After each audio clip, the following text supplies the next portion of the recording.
Mina olen Anne. Olen Eesti Korteriühistute Liidu Lääneregiooni Pärnu büroo juhataja. Juhin ka nii mõnda maja Pärnus. Hetkel me oleme Pärnu linnas, Rääma piirkonnas ja 68. aastal ehitatud maja juures, Rohu 15 antud juhul, mida me renoveerime KredExi toetusega.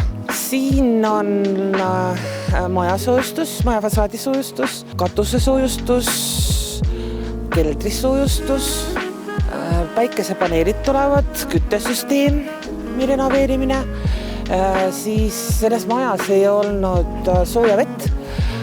Siin olid ainult sooja vett, nad said boilerite kaudu.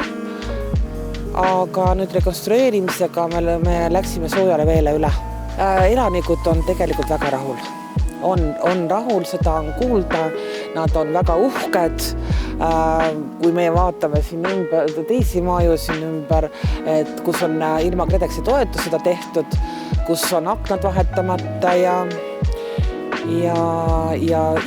seda soojustagasusega ventilatsiooni ei ole tehtud, välja ehitatud, siis meie maja elanikud on selle üle väga uhked.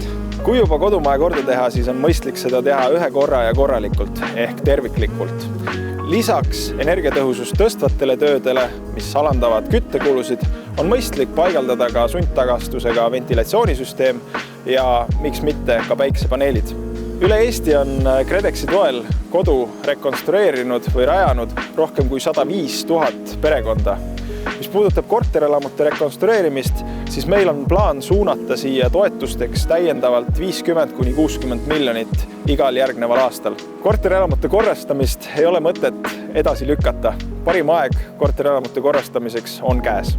Kui sul tekkis huvi või sul on küsimusi rekonstrueerimise kohta, siis vaata kindlasti meie kodulehte kredex.ee ja suhtle meie kliendihalduritega.